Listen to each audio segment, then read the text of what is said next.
This is Jordan Tower with JT News. Make sure you smash that like button, hit that subscribe button. Well, this is sad, man. So Chuck D and Flava Flav, a Public Enemy, they haven't been getting along so well the past couple years. Flava Flav had to take him to court over royalties. We've heard stuff like that. Well, now it's politics. Now, here's the problem with everybody in America now. Like, you used to be able to, like, you know, pick the candidate you liked, and, you know, that's that, right? Well, people are so passionate about politics now that it's almost like religion. And that's when it gets scary because, you know, you've had couples divorce over picking a certain candidate. You've had friends be friends no longer over there's two parties, and over some older white guy or black guy, whoever it is, older gentleman, human being, because it could be a woman too, okay?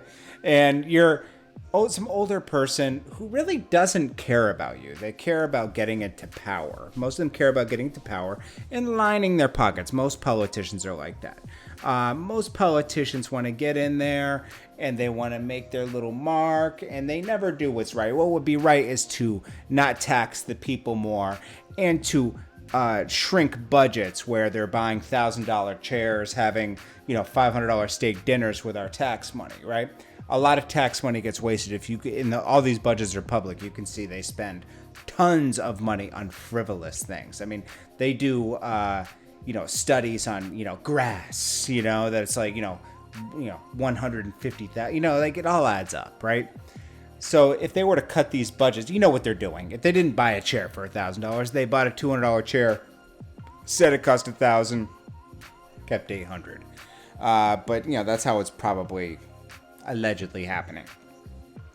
So, you know, why fight for these people? You know, like, why? You know, you don't want to get like a tyrant but you know, you want to get someone that's decent enough for a job. And it is a job. It's almost like a boss of the country. You're not supposed to love the person, you know. It is what it is. And this is what I see with the on the Democrat side right now. You know, Bernie's winning, but then you got Bloomberg coming in. Bernie's probably the best choice for that side, the Democratic side.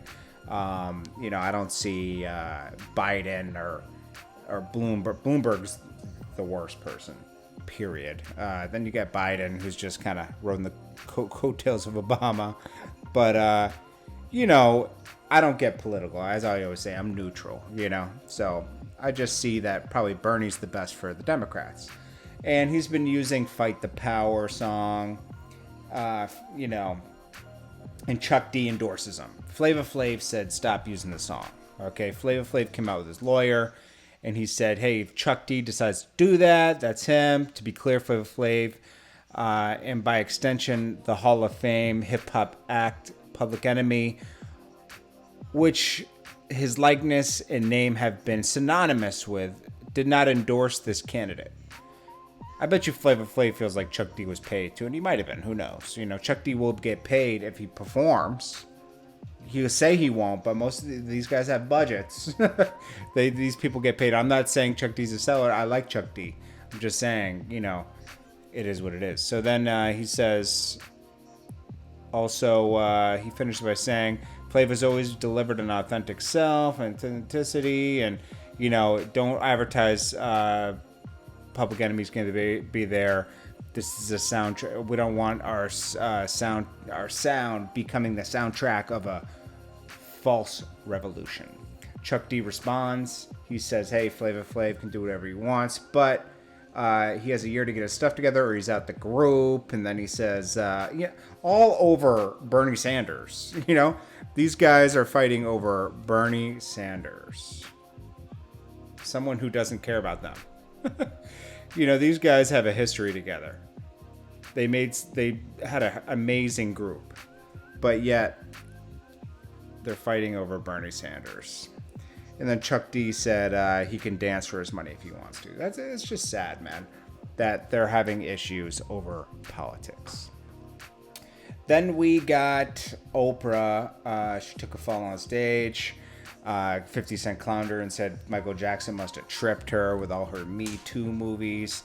of people who cannot defend themselves. I thought that was funny. 50 Cent's been pretty harsh on Oprah and Gayle, and understandably so. They've been only targeting, like Bill Cosby, Russell Simmons, Michael Jackson. They never target like Harvey Weinstein and people like that, Jeff Epstein. I think that was the name, Jeff Epstein, the guy that went to jail and ended up, gone. But yeah, I thought that was funny. But anyways, I appreciate you guys. This is Jordan Tower, JT News. I will check you guys in the next video.